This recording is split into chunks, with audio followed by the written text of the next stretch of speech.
Вітання! Ну що ж, за останню добу ми непогано так просунулись в розумінні ситуації навколо оцієї зйомки нас. І в попередньому відео, я впевнений, було видно, наскільки я вражений ницістю встановлення камери в готельний номер. Ну, фактично у спальню. Можете сміливо помножити мою враженість приблизно на 30, тому що тепер я знаю і про масштаб цієї, якщо це так можна називати, операції. Охарактеризую його цитатою з мему. Боже мій, який позор. Це, ну ви поняли.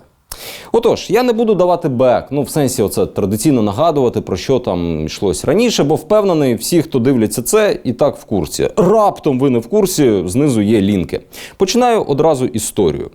Значить, десь на початку грудня ми бронюємо конференц-залу, альтанку і мангал для шашликів, 6 годин сауни на вечір і десяток номерів. Все це бронюється в етнографічному комплексі «Українське село». Я спеціально називаю цей заклад, тому що хочу підкреслити. В мене немає жодних претензій до них. Навпаки, мені незручно, що ми, нехай і ненавмисно, і опосередковано, завдаємо їм проблем. Вони великі молодці, я ні в чому їх не підозрюю. Вони круті, вони дуже нам допомагають зараз, коли ми встановлюємо, що відбулось. Власне, багато з того, що ви почуєте далі, реконструйовано саме з їхньою допомогою. І номери там це не просто кімнати, це такі окремі хатки, кімнати на 2-4 людей, етнічно стилізовані. Тут у вас може виникнути питання, нафіга в цьому переліку конференц-зала? Тому що, за планом, 27 грудня редакція зранку до вечора слухає розлогий тренінг по закордонним реєстрам. Тренінг, до речі, був шикарний. Після тренінгу шашлик, вечеря, таємний Санта, фігня така. Хто хоче погрітись в сауні і в люлю. Зранку кава по домах. В принципі, не без нюансу, але так і відбулося. А тепер дивіться. Десь 20 грудня в комплекс приїжджає дивний персонаж. Його, в першу чергу, дуже цікавить ресторан. А ми потім були в альтанці. Причому цікавить його не меню, а де стоять колонки, де стоїть ялинка.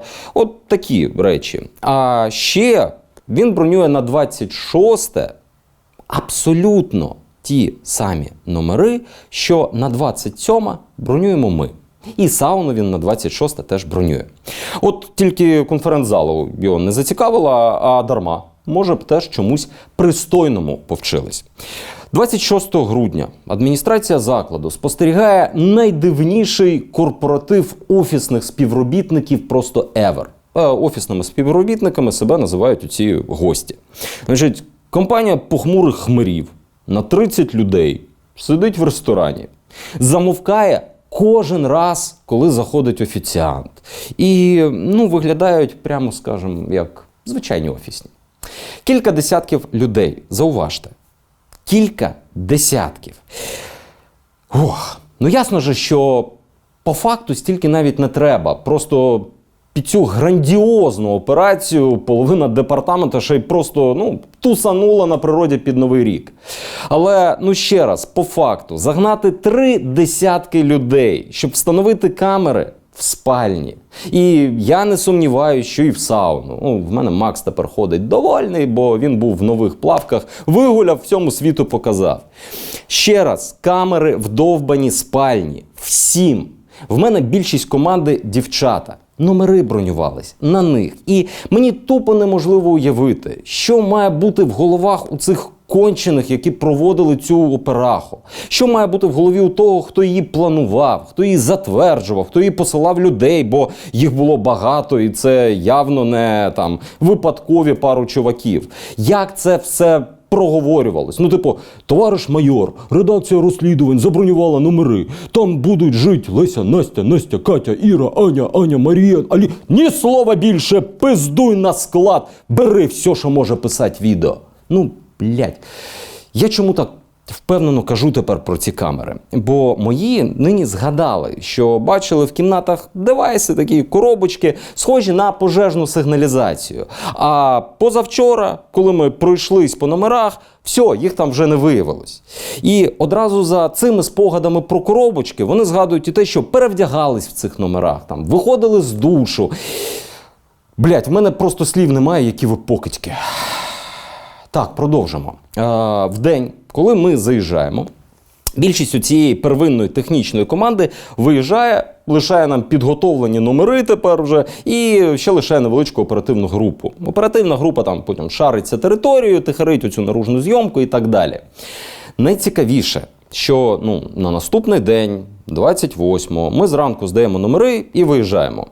Тут ми узагальнення, бо я поїхав ще ввечері після таємного Санти, такий от я компанійський. Одразу після того, як ми виїхали, в комплекс дзвонить якийсь новий похмурий хер і знов бронює всі наші номери і сауну. Там є прикольні моменти, про які я поки не буду розповідати, але є два важливі акценти. По-перше, на таку кількість заброньованих номерів приїжджає лише пара гостей. Але вони беруть ключі від всіх номерів.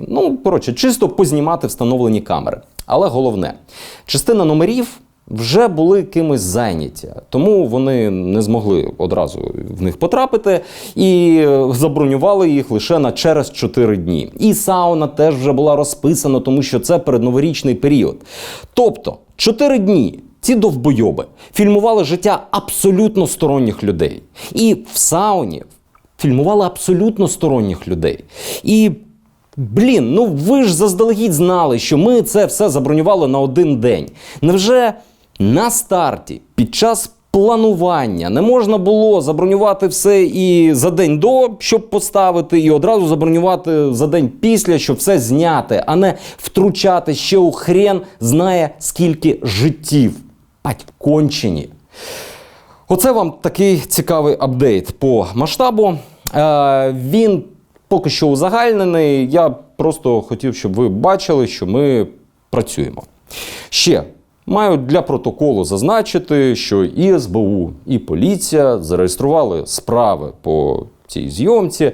СБУ встигла першою і вже позавчора ввечері провела у комплексі обшук і вилучила сервери з відео із оцих камер спостереження на території. В сенсі отих законних камер на в'їзді, на виїзді і так далі, які фіксували всю цю операцію офісників напередодні нашого заїзду і після нього. Давайте так, я поки втримуюсь від коментарів і просто констатую цей факт. Юридичними моментами теж тут вас навантажувати не буду, просто знайте, що всі заяви написані, юридична робота там ведеться. Я особисто відверто, ще раз кажу, вражений тим, скільки ресурсів, скільки грошей, людей, часу і як абсолютно всрато кинули на оце все. Який грандіозний масштаб. В мене є ще трохи більш філософських розмірковань, але це для окремого відео. Наостанок, я дуже хочу подякувати за весь той обсяг підтримки, який на нас звалився від вас. І, знаєте, за офіційну реакцію теж. Я поки що залишусь певною мірою скептичний щодо ефективності подальшого слідства в нашій справі, але я маю відмітити, що слідство було оперативно розпочато і розпочато аж 2 структурами. Я маю подякувати президенту за його звернення про неприпустимість тиску на медіа. Не берусь оцінювати, наскільки це щиро чи протокольно, але це сказано, це правильно, це мало бути сказано, і за це спасибі. Ще один момент. Я в коментах і в себе в приватному, там мені накидали, бачив якусь кількість обурення щодо моїх кадрових рішень. Дивіться, я усвідомлюю, що в першому відео, яке було записано одразу, як тільки я це все побачив, я виглядаю як людина, що зараз виведе їх на паркінг і розстріляє. Мені здається, мій емоційний стан на той момент цілком можна зрозуміти. Але ні. В сенсі, беззаперечно, ми з ними попрощаємось. Всім з цього приводу сумно, але вони реально лажанули і самі це розуміють. Однак їх ніхто не скинув вночі в Дніпро. Нехай я саме так і виглядав. Впевнений, для них знайдеться робота. Просто, вже не в цьому проєкті. Все побачимось. Не все.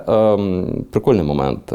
На тій вечері ми обговорювали шляхи, значить, збільшення контенту. Ну, так, я навіть оцю новорічну вечерю перетворюю на робочу нараду.